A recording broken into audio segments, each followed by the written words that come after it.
திருமணத்தில் பிரச்சனை உள்ளவர்கள், இவர்கள் குடும்ப வாழ்க்கை மகிழ்ச்சிகரமாக அமையும். ஒரு இடம், ஒரு சொத்து இவர்கள் வீட்டில் பிரச்சனையாகவே இருக்கும். சமுதாயத்தில் முக்கிய புள்ளியாக திகழ வாய்ப்புகள் உள்ளன. சுவாதி மகிழ்ச்சி எங்கு நிறைந்திருக்கிறதோ அங்கெல்லாம் சுவாதி நட்சத்திரத்திற்காரர்கள் இருப்பார்கள். பிள்ளைகளின் நலனுக்காகவும் குடும்ப நலனுக்காகவும் எந்த தியாகத்தையும் செய்ய தயாராக இருப்பார்கள். சமையல் நன்றாக வரும். சுவையான உணவுகளை விரும்பி சாப்பிடுவதில் இவர்களுக்கு ஆர்வம் அதிகமாக இருக்கும்.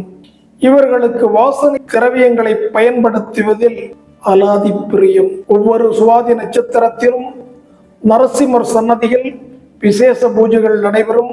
சுவாதி நட்சத்திரத்தன்று நரசிம்மமூர்த்திக்கு துளசி மாலை சாத்தி பானகம் நைவேத்தியம் செய்தால் சகல சங்கடங்களும்